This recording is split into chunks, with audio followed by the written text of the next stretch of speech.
তাৰ পাছত তাৰ CCTV কেমেৰা সংলগ্ন যিসমূহ CCTV কেমেৰা তাৰ বিকল বুলি খুদ আৰক্ষী আয়ুক্তই প্ৰকাশ কৰিছে গতিকে ঘটনাটো আসলে চিন্তনীয় নিশ্চিতভাৱে চিন্তনীয় যোৱাকালি আমাৰ মহানগৰৰ আৰক্ষী আয়ুক্তক লগ পাইছিলোঁ তেখেতে মোক যি ডক্টৰত দাগ আছে সেই স্থানলৈ লৈ গৈছিল আৰু যিবিলাক আমাৰ আৰক্ষীক ইস্যু কৰা হয় আগ্নেয়াস্ত্ৰ এই আগ্নেয়াস্ত্ৰৰ বুলেট দুটা দেখাইছিল কৈছিল এইকেইটা চক এইটো AK-47 বা এইটো 9mm অৰ্থাৎ যিবিলাক ইস্যু কৰা হয় সাধাৰণতে সেইবিলাকৰকে ফুটাটো ডাঙৰ সেই গতিকে তেনেকুৱা ধৰণৰ আগ্নেয়াস্ত্ৰ নহয় কিন্তু এইটো নিশ্চয়তা কোনেও কৰা নাই যে হেতু অবৈধ আগ্নেয়াস্ত্ৰ বা কাৰোবাৰ হাতত যদি চৰকাৰৰ পৰা লাইসেন্স অনুজ্ঞাপত্ৰ নোহোৱা আগ্নেয়াস্ত্ৰ আছে তেনেকুৱা আগ্নেয়াস্ত্ৰ দি কৰিলে সেইবিলাক কথাও কোনো নিশ্চয়তা কৰা নাই সেই গতিকে উপযুক্ত তদন্ত ফৰেনসিক হ'ব লাগে আৰু অসমত এইবিলাক কিবা যিবিলাক আগতে বিহাৰ ইউপিত পোৱা যায় তেনেকুৱা আগ্নেয়াস্ত্ৰও পোৱা যায় কাট্টা নেকি বুলি কোৱা হয় আৰু ভাল আগ্নেয়াস্ত্ৰও বহুত আহে বাৰ্মিজ বৰ্ডাৰেদি বা ক'ৰবাৰ পৰা তেনেকুৱা মাৰণাস্ত্ৰ অসমৰ বিভিন্ন অঞ্চলত আছে বুলি এটা অভিযোগ উত্থাপন হৈ থাকে যদিহে এইটো ভিতৰৰ পৰা মৰা হওক বা বাহিৰৰ পৰা মৰা হওক আগ্নেয়াস্ত্ৰৰ বাবে হৈছে তেনেহ'লে আৰু অধিক আৰক্ষীক কটকটীয়া ব্যৱস্থা কৰা প্ৰয়োজন নিৰাপত্তা আৰু সুদৃঢ় হ'ব লাগে কাৰণ ইয়াতে আমি বিভিন্ন মতালম্বী বিভিন্ন দৰ্শন বিভিন্ন নীতি চৰকাৰৰ সমৰ্থক চৰকাৰৰ আঁচনিৰ বিৰোধিতা কৰা বিধায়কসকল থাকোঁ আমাৰ নিৰাপত্তাৰক্ষীও দিয়া হয় যেতিয়া আমি ভ্ৰমণত যাওঁ কিন্তু যদি ভ্ৰমণ নকৰা অৱস্থাত বাসস্থানত থকা অৱস্থাত যদি কোনোবাই আহি কিবা কৰিব বিচাৰে সেয়া কাৰোবাৰ প্ৰতি দুৰ্ভাগ্যজনক হ'ব এয়া শাসক পক্ষৰ হ'ব পাৰে বা বিৰোধী পক্ষৰ কাৰ বাবে এই ভাবুকি মই নাজানো কিন্তু যদিহে আগ্নেয়াস্ত্ৰ হয় তেতিয়াহ'লে আৰু অধিক নিৰাপত্তা দৃঢ় হ'ব লাগে আৰু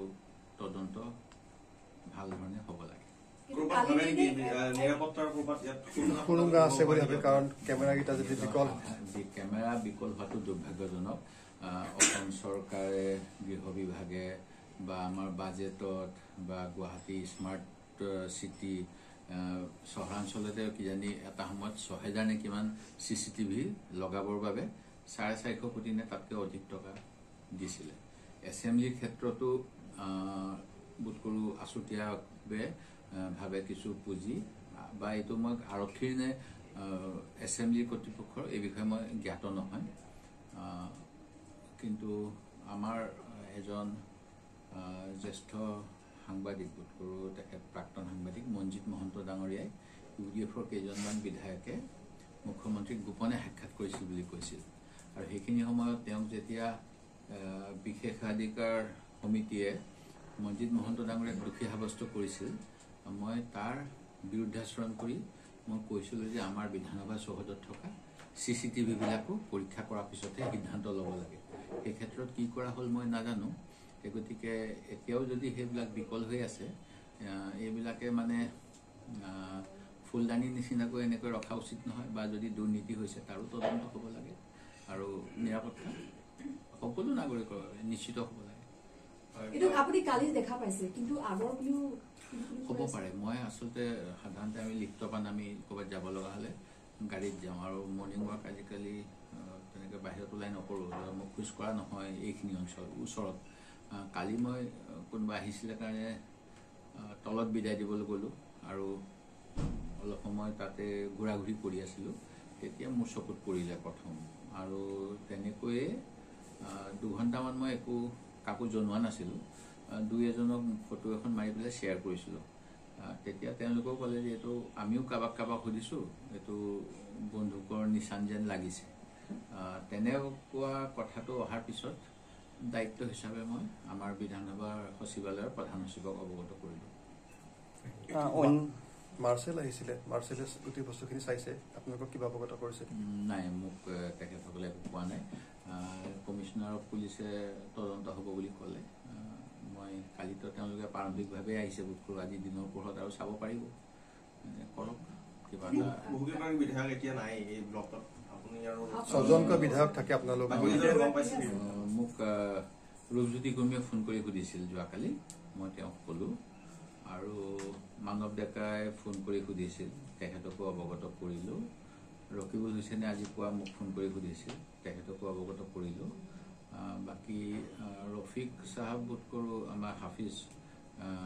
তেখেত যোৱাকালি আহিছে নেকি বৰপেটাৰ পৰা মই আছিলোঁ খালি আৰু পুৰণাও হ'ব পাৰে মোৰ দৃষ্টিত নপৰিব পাৰে যদি আমাৰ সচিবালয়ৰ ইয়াতে মেইনটেনেঞ্চ কৰিবলৈ আহে সদায় ৰাতিপুৱা ঘৰ পৰিষ্কাৰ কৰে তেওঁলোকে যদি অৱগত কৰিছে আগতীয়াকৈ সেইটোও মই নাজানো দেখাৰ পিছত যদি অৱগত কৰা নাই সেইটোও মই নাজানো মোৰ চকুত যোৱাকালিয়ে প্ৰথম আৰক্ষীয়ে নিজৰ বিফলতা ঢাকিবলৈ এইটো বুলেট নহয় বেলেগ কিবা হ'ব পাৰে বুলি কৈছে নেকি কাৰণ চিচিটিভিও যিহেতু নাই বুলি কৈছে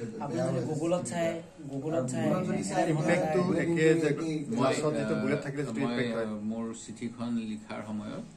গুগলত পোৱা এনেকুৱা ধৰণৰ একে ধৰণৰ কিছুমান ছবিও আমাৰ বিধানসভা সচিবক মোৰ এনক্ল'জ কৰি দিছিলোঁ হোৱাটছআপ কৰি ময়ো সেই গতিকে গুগল চাইহে কিছু বন্ধুকৰ নিচান হ'ব পাৰে বুলি সন্দেহ প্ৰকাশ কৰিছোঁ বুলি চিঠিখন লিখিছোঁ হ'ব পাৰে কাৰণ অন্য যিটো তাত লিখা আছে গুগলত মানে গুলি হ'লে মানে বহুত জোৰেৰে হয় গতিকে গোটেই গ্লাছটো ভাঙি নাযায় অন্য হ'লে মানে তাত কম জোৰ থাকে কাৰণে গোটেইখন ভাঙি যায় ইম্পেক্টটো গতিকে একেখন গ্লাছত ৩-৪টা ফুটাও গুলিৰে ফুটাব পাৰি তেতিয়াও সম্পূৰ্ণ গ্লাছখন ভাঙি নাযায় বুলি গুগলত লিখা আছে ফটো দিয়া আছে কোনোবা বিজ্ঞানীসকলৰ কথা অন্য এটা কথা